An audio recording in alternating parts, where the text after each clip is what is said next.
మాజీ మంత్రి ఇప్పుడు BRS working president KT Ramarao PowerPoint presentation అని నోట్ ఇచ్చిండు. ఇలా నాయనప్పుడు అసెంబ్లీలో ఇచ్చిండు అధికారం ఉన్నప్పుడు. ఇది కాళేశ్వరం మీద నాయం, అసలు తెలంగాణకు నీళ్ళు యానించి దునుకుతాయి, యానించి పోతావు, ఏడ కట్టేస్తావు, ఎన్ని లక్షల ఎకరాలు పారుతావని అలా అసెంబ్లీలో ఇచ్చిండు. సరే అలా ఉన్నటువంటి ఎమోషన్స్ కొద్ది కొంత పబ్లిక్ కనెక్ట్ అయ్యారు. ఇప్పుడు పదవి ఊడిపోయింది, రేవంత్ రెడ్డి ప్రభుత్వం వచ్చింది. రేవంత్ రెడ్డి ప్రభుత్వం వీళ్ళ అప్పుల మీద వీళ్ళ కథల మీద మొత్తం వాళ్ళు ప్రజెంటేషన్ ఇచ్చారు. ఇచ్చేసరికి శ్వేతపత్రం ఇచ్చారు. శ్వేతపత్రం ఇచ్చేసరికి వీళ్ళకి మొత్తం భూమి కాళ్ళ కింద భూమి కదిలింది. అలా మాట్లాడితేందుకేం అధికారం లేదు. అక్కడికి పాపం పోనీలే కానీ కనికరించి చాలా టైం ఇచ్చారు కేటీఆర్కి, వీళ్ళకి బీఆర్ఎస్ వాళ్ళు బాగానే మాట్లాడారు. అక్కడికి సంతృప్తి పరచక మేము కూడా పవర్ పాయింట్ ప్రజెంటేషన్ ఇస్తాం, మాకు అవకాశం ఇస్తానని మా అడిగితేందుకు వీళ్ళకి లేదు. మరి ఇస్తేందుకు వాళ్ళకి ఏమైనా ఉందో లేదో తెలియదు, మొత్తం మీద ఇయ్యలేదు. ఎందుకంటే వీళ్ళు అధికారంలో ఉన్నప్పుడు కనీసం మాట్లాడతా అంటే ఎమ్మెల్యేలు అన్న గౌరవం లేకుండా తీసి బయట తీసారు, కానీ సభ్యత్వాలు కూడా రద్దు చేశారు. అంత దుర్మార్గంగా ప్రవర్తించినటువంటి బీఆర్ఎస్ నాయకులు ఇలా మేము కూడా మాట్లాడతాం, ప్రతిపక్షాలు రాజ్యాంగము విలువలని నీతులు శుద్ధులు చెప్పారు. సరే ఆ ప్రజెంటేషన్ ఏం జరగలేదు. తర్వాత శ్వేతపత్రం విడుదల చేశారు. 7 లక్షల కోట్ల అప్పులు చేశారు, ఎక్కడికక్కడ నాశనం చేశారు తెలంగాణని. ఉన్న వాస్తవాలు, అధికారులు ఇచ్చిన వాస్తవాలని మొత్తం గణాంకాలు మొత్తం బయట పెట్టారు. అప్పుడు ఈ కేటీఆర్కు కేసీఆర్కు, సరే కేసీఆర్ అంటే ఇప్పుడు బెడ్ రెస్ట్లో ఉన్నాడు, ఈ కేటీఆర్కి మొత్తం చెమటలు పట్టినాయి. ఇక ఏం చేయాలో ఎడ మాట్లాడాలని వాళ్ళ బీఆర్ఎస్ భవన్లో పవర్ పాయింట్ ప్రజెంటేషన్ పెట్టుకున్నారు. సరే ఓన్ ఇంట్లో ఆడు పెట్టుకోవచ్చు, తప్పేం లేదు. అంటే ఇంకోటి కేసీఆర్ అన్నట్టు ధర్నా చౌకులు కూడా ఏమో ఫోన్లో ఆడు మాట్లాడుకుంటే పబ్లిక్ చూస్తారని. ఈయన బీఆర్ఎస్ భవన్ ఒకటి ఉంది కాబట్టి భవన్లో పెట్టుకుని మొబైల్లో పెడితే అందరు చూస్తారు.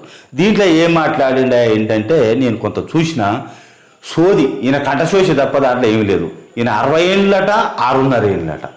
ఈయన 6.5 ఏళ్ళ కథ చూడు. 60 ఏళ్ళ కాంగ్రెస్ ప్రభుత్వం ఏమి చేయలేదట. 6.5 ఏళ్ళు ఏంది మరి, ఈయన 9.5 ఏళ్ళు 10 ఏళ్ళు కదా ఉన్న దాంట్లో కోవిడ్ టైం తీసేస్తారట. ఇంకా హాలిడేస్ కూడా తీసేస్తే ఇంకా బాగుండేది.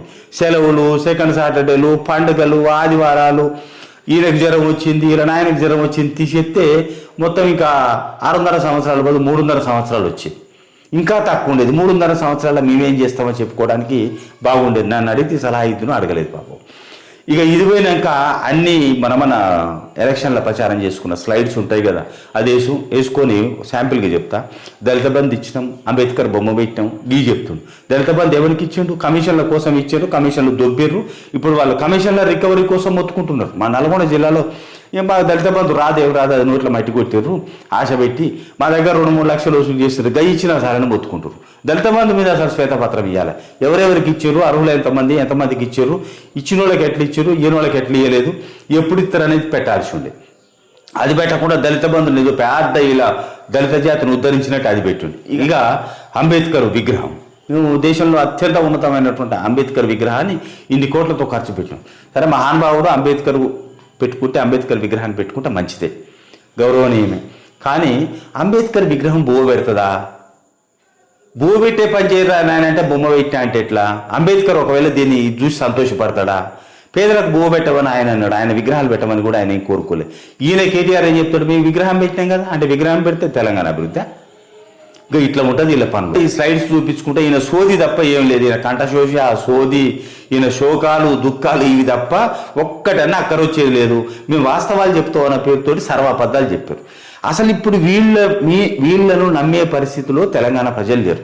ఎందుకంటే మొన్ననే ఓడగొట్టడం కాదు, తిరస్కరించారు. పోర్రా మీ ముఖం చూడనని తిరస్కరించారు. ఒక్కొక్క కాంగ్రెస్ ఎమ్మెల్యేకు 30,000, 40,000, 50,000, 60,000, 70,000 లీడింగ్తో గెలిపించారు వీళ్ళ మీద అసహ్యం కలిగి.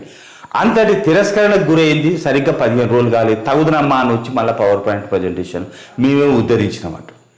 ఎవడన్నా నమ్ముతాడా? బుద్ధిగల్లుడైతే ఏం చేయాలి? నోరు మూసుకొని 2-3 ఏళ్ళు పండుకోవాలి. మనం చేసిందే విధ్వంసం నాయన. మన జనమంతా ఈసడించుకుంటారు, మీద ఊస్తున్నారు. ఇప్పుడు పోయి శుద్ధులు చెప్తే ఎట్లా? 15 రోజుల ప్రభుత్వం మీద మనమేమో 3 ఏళ్ళు అయినా నవజాత శిశువు అన్నాము. 15 రోజులు కాకముందే అడ్మినిస్ట్రేషన్ కుదురుకోలేదు. అప్పుడే మనం ఈ రంధ్రాన్వేషణ చేస్తే ఎట్లా సోయి ఉంటుంది. వీళ్ళకి ఆ సోయి లేదు. లోపల ఆక్రోశం, మాది పోయింది, మేము ఇది పట్టాదారుల ఇది మాది పోయిందని కంఠశోషి. ఈ కంఠశోషి తప్ప దాంట్లో గణాకారాల్లో ఒకటి లేదు. బయట చెప్పిన సర్వపద్దాలే అలా చెప్పిండ్రు. ఈ కేటీఆర్ పవర్ పాయింట్ ప్రజెంటేషన్ వల్ల ఇంకా ఆయన మీద అసహ్యం కలిగింది, బీఆర్ఎస్ పార్టీ వ్యవహార శైలి మీద, పాలన మీద అసహ్యం కలిగింది. ఒకవేళ ఈ పవర్ పాయింట్ ప్రజెంటేషన్ కనుక ఎలక్షన్ల ముందే కనుక ఈ పబ్లిసిటీకి వాడుకుంటే ఇంకో 4 సీట్లు తగ్గాయి. సో ఇప్పుడు ఇవన్నీ ఈయన ఈ పీపీపీలో ఏమేమి చెప్పిండో అవన్నీ కలెక్ట్ చేసి పాయింట్ వైజ్గా ఉతికారేసే కార్యక్రమం ఉంది. ఒకసారి కేటీఆర్ కూడా వాతలు పెడితే కానీ కరెక్ట్ లైన్కి వస్తుంది.